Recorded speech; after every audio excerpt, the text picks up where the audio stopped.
সিজদার রাতও ভোর হয়, নেশার রাতও ভোর হয়।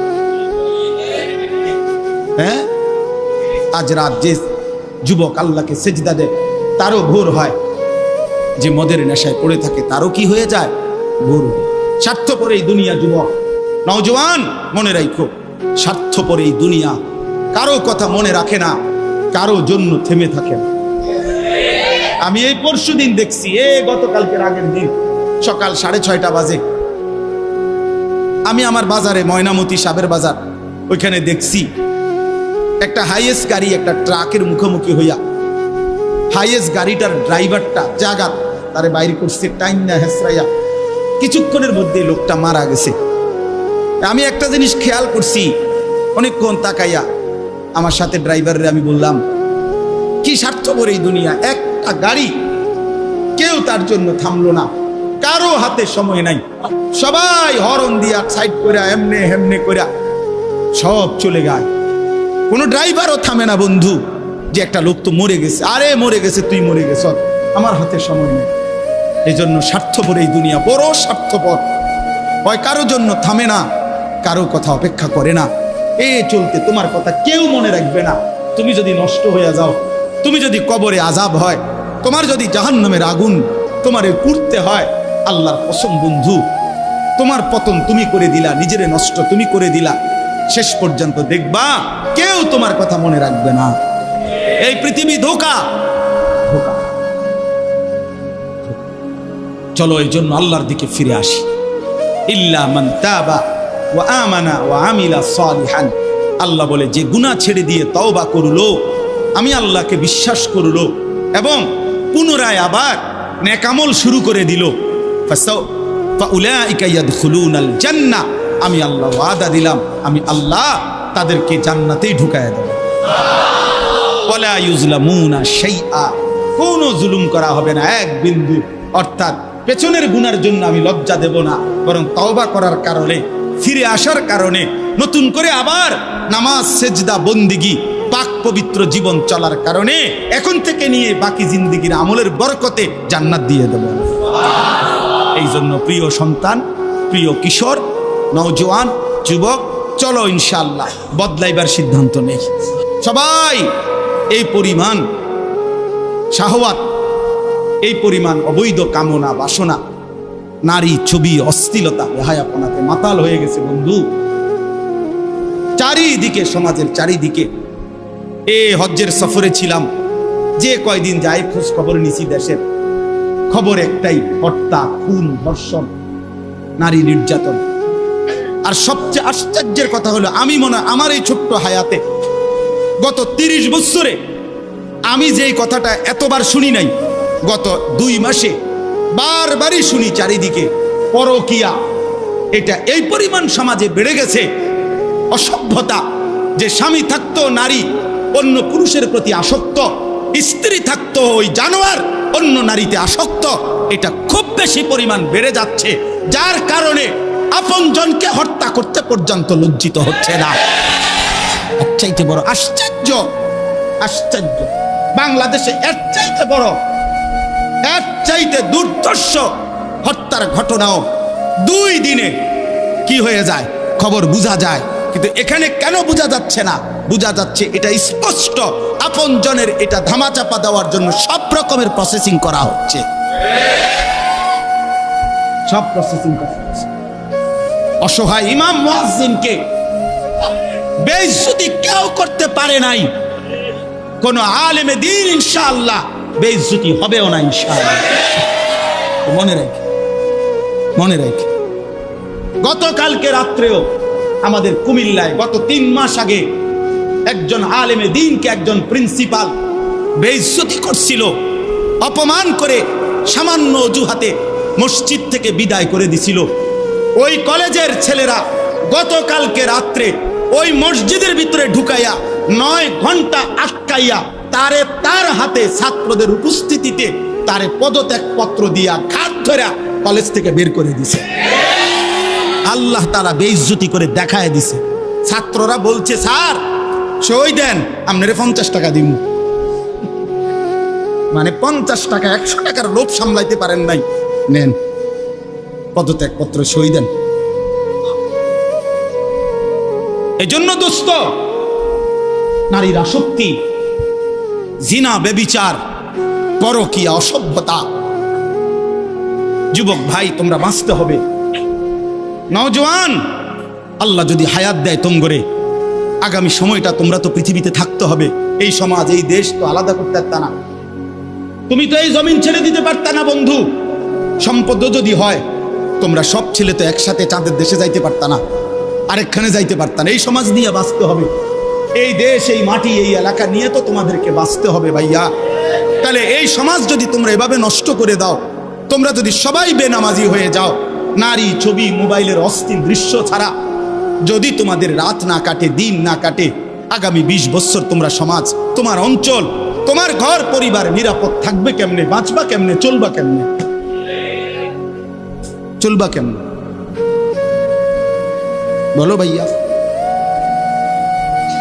9 বছরের বাচ্চা মেয়ে যদি নিরাপত্তা না পায়, আমার সমাজ কি পরিমাণ অশান্ত হয়ে গেছে। হ্যাঁ, কেমনে বাঁচবা ভাই? তোমারও তো বোন আছে, তোমারও তো ছোট্ট বোন আছে, তোমারও তো ছোট বোন আছে, তোমার বোনেরও তো নিরাপত্তা দরকার। তুমি তো এই সমাজ থেকেই, এই পৃথিবী থেকেই কোনো না কোনো নারীকে বিয়ে করবা, তারও তো চরিত্রের পবিত্রতা দরকার, দরকার না? তো কেমনে মিলবে ভাইয়া? কেমনে মিলবে? সবাই যদি এমন চরিত্রহীন হয়ে যাও, নারী ছাড়া, ছবি ছাড়া, মোবাইল ছাড়া, উলঙ্গ দৃশ্য দেখা ছাড়া তোমাদের রাত কাটে না, দিন কাটে না, আমার সন্তানরা কেমনে আগামীর পৃথিবীতে তোমরা বাঁচবা ভাইয়া বলো? তোমাদের অনেক ছেলের চেহারা দেখলেই তো বোঝা যায় কতদিন হয় নামাজ পড়ে, কতদিন হয় মালিকরে একটা সেজদা দেয়। চুল নিয়ে এত ব্যস্ত হয়ে গেলা কেন? চুলের ফ্যাশনের উপরে এত অস্থির হইলা কেন? কে দেখে তোমার চুল? কীর্ত দেখে? কারে দেখাবো সব চুল? মানুষের আর কাজ নাই, মানুষই বুঝি বইয়া বইয়া তোমার চুল দেখবে। তুমি যে সারাদিন চুল নিয়ে ব্যস্ত, শরীর পূজা, দেহের পূজা এভাবে করছো কেন? সারাক্ষণ বুঝি এই শরীর, এই দেহ, এটা নিয়েই ব্যস্ত হয়ে গেলা। সারাক্ষণ একটা নারী বুঝি, একটা নারী, একটা ছবি, একটা বেড়ি, একটা উলঙ্গ দৃশ্য, এর জন্যই পৃথিবীতে আসা। এই রাত দিন বুঝি মোবাইলে দেখবা, ছবি দেখবা, নারী দেখবা, সারাদিন বুঝি নারীর জন্যই পৃথিবীতে আসা। তোমার আর কাম নাই, আর কোনো উদ্দেশ্য নাই দোস্ত আমার। ঠিক হলো না, ঠিক করলা না ভাইয়া, ভালো করলাম। অর্থাৎ যারা নামাজ পড়ে না, আল্লাযীনা তারাকুস সালাহ, টোটালি নামাজ যারা ছেড়ে দিছে, তারা প্রজন্মের উত্তম তো না, নিকৃষ্ট না, তারা কোনো জেনারেশনে না, তারা কোনো মানুষে না, তারা কোনো কিচ্ছু না, এর কোনো গণাতে ধরে নাই। ওই প্রথমেই বাদ গণাত ধরছে, অরে নিকৃষ্ট হিসেবে বলতে চাইছে আল্লাহ এখানে যারা তাদের নামাজকে নষ্ট করে দেয়। তাফসীরের মধ্যে লিখছে নামাজ নষ্ট করে দেয় মানে কি? 1 নাম্বার, যে ব্যক্তি নামাজকে যথাসময়ে আদায় করে না, ইউআখিরুনাস সালাহ, তাখির করে, নামাজ সবসময় দেরিতে পড়ে। নামাজ সবসময় কখন পড়ে? দেরিতে পড়ে। আল্লাহ তাআলা বলছেন ওরা ওই সমাজের নিকৃষ্ট মানুষ। ফাওয়াইলুল লিল মুসাল্লিন আল্লাযীনা হুম আন সালাতিহিম সাহুন। আল্লাহ তাআলা বলেন ওই নামাজীদের জন্য জাহান্নাম। ওয়াইল, জাহান্নামের একটি গুহা, জাহান্নামের একটা অংশ, জাহান্নামের ভীষণ আযাব। আল্লাহ তাআলা বলছে তারা আল্লাযীনা হুম আন সালাতিহিম সাহুন, যারা তাদের নামাজের মধ্যে সাহুন, অলস, নামাজকে সবসময় দেরি করে, নামাজকে সবসময় দেরি করে। জোহরের আজান হয়েছে 1টা বাজে, এবারটা জোহরের নামাজ পড়তে গেছে 4:30 বাজে, 4:30 ওরা নামাজ পড়ছে লুঙ্গিটারে বইটা, গামছা একটা কান্দে দিয়া, রুকু সিজদা 3-4টা মেরে দিল আর কি। এটা নামাজ পড়লেন, কি করতাম হুজুর, সময় কুলাইতারি না। কিরছেন আপনি ঘাস কাটছে, এতক্ষণ গরু গোসল করাইছে, গরু গোসল করাইছে। গরু গোসল করানোটা খুব দামি দরকারি বিষয়। নামাজকে এরকম প্রতিনিয়ত যে বিলম্ব করে আল্লাহ তাআলার কোরআনের ভাষায় তারা নিকৃষ্ট মানুষ। আদাউস সালার অন্তর্ভুক্ত নামাজকে বিলম্ব। আচ্ছা, হাদিসের মধ্যে আছে, কোরআনেও আছে, যে ব্যক্তি নামাজে অবহেলা করে, আল্লাহর কসম, আল্লাহও বলছে, নবীজিও বলছে, সে মুনাফিক। ইন্নাল মুনাফিকিনা ইউখাদিউনা আল্লাহ ওয়া হুয়া খাদিউহুম ওয়া ইযা কামু ইলাস সালাতি কামু কুসালা। কোরআন শরীফে আল্লাহ মুনাফিকের 1 নম্বর পরিচয় বলছে, মুনাফিক সে যে নামাজ পড়ে অলসভাবে। নামাজ পড়ে কিভাবে? তাহলে নামাজ যে পড়ে না তার ব্যাপারে বলেন, কথা বলেন না কেন? তারে মুনাফিকও বলে নাই। তুই কোনো মানুষে না বেটা, তুই কোনো কাতারে নাই, তোর কোনো আলোচনাই নাই। আলোচনা ওই ব্যক্তিরে যে নামাজ পড়ে অলসভাবে, খামখেয়ালি করে। দাঁড়াইবার কথা 2 পায়ে, দাঁড়াইছে 1 পায়ে। বুঝলেন? অলস নামাজের। রাসূলুল্লাহ সাল্লাল্লাহু আলাইহি সাল্লাম বলছেন, তিলকা সালাতুল মুনাফিক, ওই নামাজ মুনাফিকের নামাজ। ইয়ারকুবু হাত্তা তাগরুবা শামস, আসরের নামাজ না পড়ে যে অপেক্ষা করতেছে, অন্য কাজে ব্যস্তছে, এরই মধ্যে সূর্য ডুবে যাচ্ছে, সূর্য ডুবার কাছাকাছি। হাত্তা কানাত বাইনা কারনাই শাইতান, সূর্য ডুবার সময়ে শয়তান তার 2 শিং সূর্যের পাশে বাড়াইয়া দেয়। আল্লাহ নবী সাল্লাল্লাহু আলাইহি সাল্লাম বলেন, কামা ফানাক্কারা আরবাআন, সূর্য ডুবে যায়, এই সময় ওই আসরের নামাজের জন্য দাঁড়াইয়া 4 রাকাতে যেন 4টা ঠুক্কর মারছে। লা ইয়াযকুরুল্লাহ ইল্লা কালিলা, ঠিকমতো তাসবিহগুলো নামাজের আদায় করে নাই। রাসূল বলছে 3 বার, ওইটা মুনাফিকের নামাজ।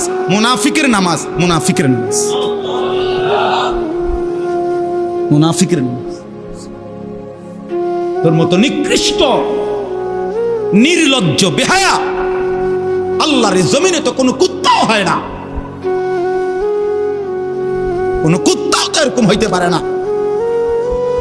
কুত্তাও যদি আল্লাহ তাআলা সেজদার হুকুম দিত তো সে দিত, তাকে তো আল্লাহ সেজদার হুকুম দেয় নাই, এই জন্য সে সেজদা দেয় না।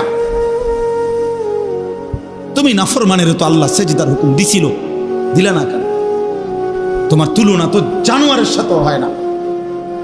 এই জন্য তো আল্লাহ বলছে বালহুম আদাল, ওই জানোয়ারের চাইতে নিকৃষ্ট। ওর উদাহরণ নাই, ওর তুলনা কুকুরের সাথেও না, ওর তুলনা শুকরের সাথেও না। আল্লাহর কোন সৃষ্টির অন্তর্ভুক্ত না। বলো মিয়া, এত বিবেকহীন কেমনে হইলা? আফা হাসিবতুম আন্নামা খালাকনাকুম আবাসান, কি ভেবেছো বান্দা আমি তোমাকে অনর্থক বানিয়েছি? তোমাকে আমি একদিন, আমি আল্লাহ 1 সেকেন্ডে চাইলে পারি, কুন ফায়াকুন, আমি হও বললেই হয়ে যায়। সেই আমি 9 মাস কেন লাগাইলাম? 9 মাস লাগাইলাম। আরে বলো কি বান্দা, নিজ হাতে খালাকতুহু বিয়াদিয়া, আল্লাহ বলেন আমি আমার নিজ কুদরতি হাতে আমার বান্দাকে আমি বানাইছি, আমি বানাইছি। বড় যত্ন করে 1 ফোঁটা নাপাক পানির মধ্যে এত চমৎকার ডিজাইন পৃথিবীর কেউ কল্পনাও করতে পারে না। ইন্না খালাকনাল ইনসানা মিন নুতফাতিন আমশাজ, বীর্যের 1 ফোঁটা থেকে আমি আল্লাহ তাআলা মানুষকে বানিয়েছি। এত সুন্দর চমৎকার নাক, কান, ডিজাইন। কোন পানির 1 ফোঁটার উপরে, 1 ফোঁটা পানির মধ্যে কেউ কোনো ডিজাইন করুক, কি দিয়ে করবে? পানির উপরে ডিজাইন করে কেমনে? আবার রব্বুল আলামিন বলে সেই পানির নাপাক ফোঁটা দুর্গন্ধযুক্ত, আমি তার মধ্যে এমন সুন্দর একটা ডিজাইন করেছি।